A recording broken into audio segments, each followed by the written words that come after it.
We are back with part 4 of this week's reading of the Messianic Jewish Family Bible Tree of Life version, TLV, and we're about to get into the story of Deborah, Barak, and Yael.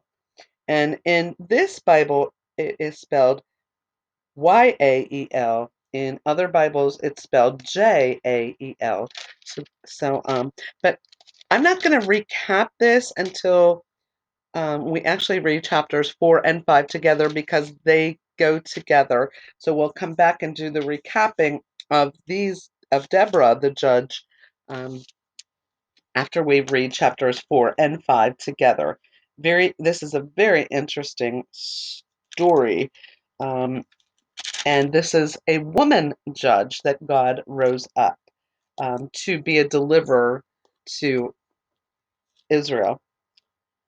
But Benaiah Israel again did what was evil in Adonai's sight after Ehud had died. So Adonai sold them over into the hand of Jabin, king of Canaan, who reigned in Hazor. His army commander was Sisera, who lived in Harosheth Hagoim. So Benaiah Israel cried out to Adonai, for he had 900 iron chariots and had harshly oppressed Benaiah Israel for 20 years. So 20 years they had been in servitude of Canaan. Now Deborah, a woman who was a prophetess, the wife of Lapidoth, was judging Israel at that time. She used to sit under the palm tree of Deborah between Ramah and Bethel in the hill country of Ephraim, and Benaiah Israel came up to her for judgment. Now she sent and summoned Barak, Barak, son of Abinom, from Kadesh in Naphtali, and said to him, Hasn't Adonai God of Israel commanded, Go march to Mount Tabor, and take with you 10,000 men of the sons of Naphtali and the sons of Zebulun? Then at the Kishon torrent I will draw out to you Sisera, commander of Jabin's army, with his chariots and his multitude, and I will give him into your hand.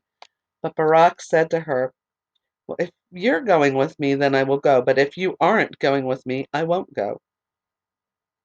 Surely I will go with you, she said. However, no honor will be yours on that way that you are about to go, for Adonai will sell Sisera into the hand of a woman. Because, in other words, he wasn't willing to listen to what Adonai was saying at that time. And actually, Deborah called him and said, Hey, you know, Adonai told me this, and I need to tell you, he wants you to do this, and why aren't you doing what Adonai told you to do? So, and Barak's response was, Well, I'll go if you go, but if you're not going, I'm not going. And she said, I will go, because she was listening to Adonai. But you know what? The victory is going to be mine, not yours. Basically, is what she told him. So Deborah arose and went with Barak to Kadesh. Then Barak summoned Zebulun and Naphtali together to Kadesh, and 10,000 men marched up after him, and Deborah went up with him. Now Heber, the Kenite, had separated himself from the Kenites, from the children of Hobab, the father-in-law of Moses, and had pitched his tent as far as the oak in Zananim, which is near Kadesh. They told Sisera that Barak son of Abinom had gone up to Mount Tabor, so Sisera ordered all his chariots, 900 iron chariots, and all the troops that were with him from Harosheth Hagoim to the Kishon. Then Deborah said to Barak, Arise, for this is the day in which Adonai will deliver Sisera into your hand. Has Adonai not gone out before you? So Barak came down from Mount Tabor with 10,000 men following him.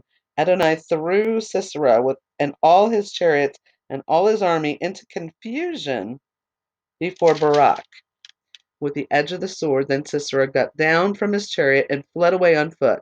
But Barak pursued the chariots and the army as far as Harosheth Hagoim. The whole army of Sisera fell by the sword, not one was left. Meanwhile, Sisera fled on foot to the tent of Yael, the wife of Heber the Kenite, for there was peace between King Jabin of Hazor and the house of Heber the Kenite. So Yael went out to meet Sisera and said to him, "Turn aside, my lord, turn aside to me. Don't be afraid." So he turned aside to her into the tent, and she covered him with a blanket. He said to her, "Please give me a little water to drink, for I am thirsty." So she opened a skin of milk and made him drink some and covered him. Then he said to her, "Stand at the entrance of the tent, and if anyone comes and asks you, 'Is there a man here?' then you will say, 'There's no one.'" Then Yael, Heber's wife, took a tent pin and got a hammer in her hand, approached him stealthily, and drove the pin into his temple until it pierced through into the ground, for he was exhausted and in a deep sleep. So he died. Now, behold, as Barak was pursuing Sisera, Yael came out to meet him and said to him, "Come, I will show you the man whom you are seeking." So he entered with her, and behold, Sisera was lying dead with a tent pin in his temple. So on that day God subdued King Jabin of Canaan before Bani Israel. The hand of Bani Israel pressed hard on King Jabin of Canaan until they had cut off King Jabin of Canaan.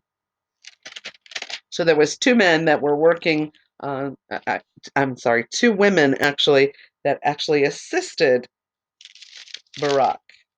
Deborah encouraged Barak to follow Adonai's command, and Yael put the finishing touches to Sisera, the commander that he was actually after. So Deborah's song is chapter 5. Then Deborah and Barak, son of Abinoam, sang on that day, saying, "When leaders take the lead in Israel, when people freely offer themselves, bless Adonai. Listen, O kings, give ear, O rulers. To Adonai I will sing. I will sing praise to Adonai, the God of Israel. Adonai, when you came out from Seir, when you marched from Edom's field, the earth trembled, the heavens also dropped. Yes, the clouds dropped water. The mountains quaked before Adonai, this Sinai, at the presence of Adonai, the God of Israel. In the days of Shamgar, son of Anath, in the days of Yael, the highways were deserted, travelers walked by crooked paths. Villages were deserted in Israel, deserted until I, Deborah, arose. A mother in Israel arose. They chose new gods, then was in the gates. No shield or spear was seen among 40,000 in Israel. My heart is with Israel's rulers who offer themselves freely among the people. Bless Adonai. Riders on white donkeys, sitting on saddle blankets, traveling on the roads, sing louder than the sound of archers at the watering places. There let them rehearse the righteous acts of Adonai, the righteous deeds for his villages in Israel. Then the people of Adonai went down to the gates. Awake, awake, Deborah, awake, utter a song. Arise, Barak, lead away your captives, O son of Abinoam. Then a remnant of nobles came down. Adonai's people came down to me with the mighty ones. Those with root in Amalek are from Ephraim following you. Benjamin with your peoples. From Machir came down rulers, and from Zebulun wielding the marshal's staff. Issachar's chiefs were with Deborah, Issachar with Barak. Into the valley they rushed at his heels. Among the divisions of Reuben, there were great resolves of heart. Why did you stay in the sheepfold to hear the piping for the flocks? Among the clans of Reuben, there was much searching of heart. Gilead stayed beyond the Jordan, and Dan, why did he stay by the ships? Asher sat at the sea coast, dwelling by its docks. Zebulun is the people who jeopardized their lives to death, and Naphtali also on the heights of the battlefield. The kings came, they fought. Then the kings of Canaan fought at Tanakh by the waters of Megiddo, but they took no spoil of silver. From heaven the stars fought. In their courses they fought Sisera.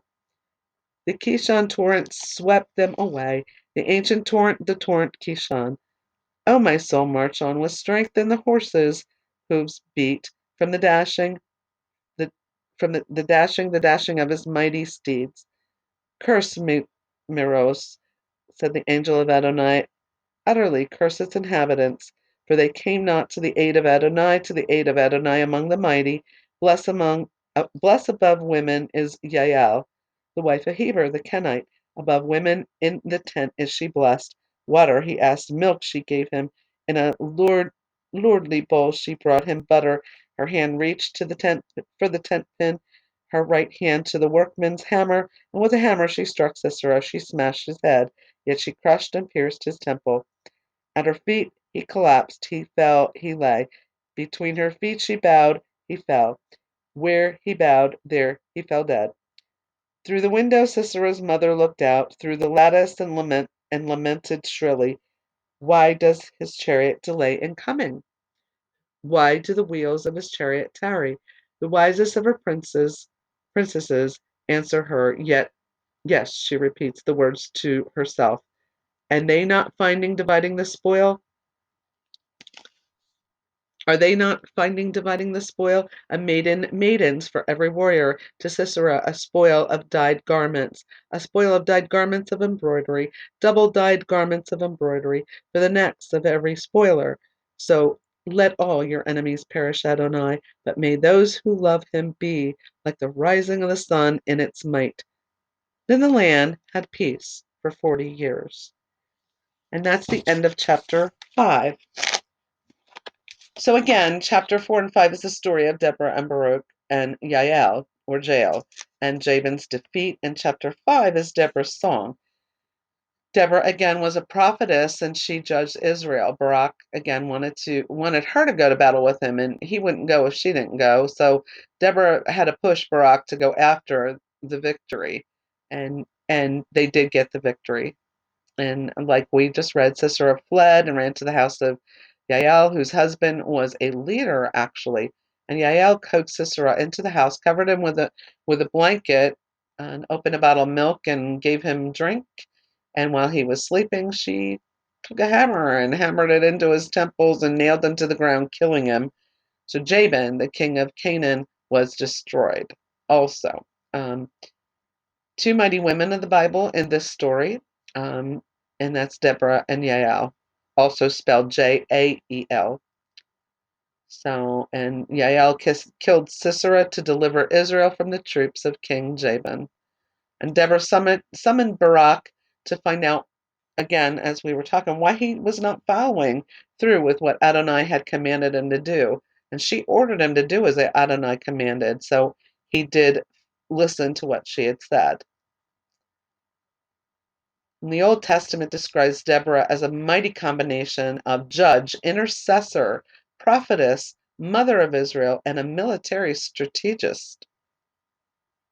And she broke out of her culture, not out of rebellion, but in obedience to God to set her people free. So she was a leader, a ruler, and she was telling the people, she was judging the people. Very interesting in that time for a woman to actually be in charge. So God raises up anyone that is willing to actually be a vessel for Him. And in the days that we live now, as we know, He's pouring out His Spirit on all flesh, men, women, children, anyone willing to actually do His will and not our will. And then chapter 5 is the Song of Deborah, which we just have read. So with this, when God raised up Deborah to be a judge and they were delivered out of the hands of Canaan, the land rested. Their enemies were perished, and the land rested then for 40 years. So I am going to actually, this is a little early. I don't know if I can get through the story of Gideon. And I think I don't want to try to do that. So I think I'm going to come back with the next part. And we're going to start with chapter 6.